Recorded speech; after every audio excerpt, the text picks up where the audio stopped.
ملګرو که ستاسو خیال وي د علي شامور یو خبره کوي وایي زما مینوال و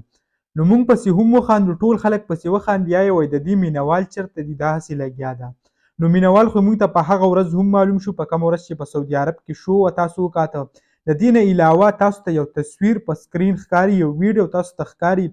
یو کس چې کوم دی موبایل ورسره دی ګورئ ښه موبایل بلکې په مکه کې ولاړ دی عمره کوي او د علي شکم تصویر چې دی هغه یې راډیلی دی او د مکې هغې ته هم ونیسي او دوا وله هم غواړي په دوا کې ورته دا وایي چې یا الله ته دې له کامیابي ورکړي. که یو طرف ته وګورو زمونږ داسې ورونه هم شته چې بلکې په مکه مدینه کې ورته ولاړي او بلکې بددعا ورته کوي خیرې ورته کوي خو داسې خلک هم شته داسې د دې به لکه عمره څه قبول شي زه خو دې ته اریان یم. لکه اوس تاسو دې ته ګورئ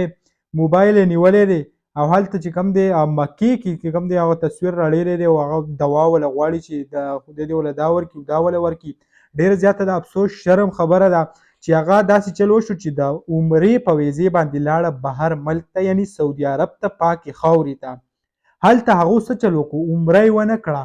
او بلکې د ډانس کومې شوګانې چې دي هغه یې وکړې یعنې د عمره یې ونه کړه او د ډانس شوګانې یې وکړې او ویزه چې کوم ده هغه هم د عمرې لکه اوس یو سړی د عمرې ویزه وکړي او بیا لاړ شي ولته ډانسونه کوي نو دا چې کوم دی څونه د افسوس شرم خبره ده نو کوم عذابونه چې دي هغه به په موږ نه راځي چې لکه اوس یو سړی داسې قسمه حرکت کوي. ډېره زیاته د افسوس مقام دی پښتنو چې تاسو د هغې دپاره داسې په مکه کې چې کوم دی د هغه تصویر ونیږدو او هغې دپاره دواګانې غواړئ. لکه زموږ ملک ته وګوره کومه مهنګایي روانه ده کم بد حل روان دی د دې دپاره چېرته تاسو دوا ونه غوښته خو بلکې د یو ډمې دپاره د یو علیشه دپاره تاسو دواګانې غواړئ. بلکې مینوال چې کوم دی هغه هم تاسو ته په سکرین باندې ښکاري یعنې موږ خاندو موږ وایو د دې مینوال نشته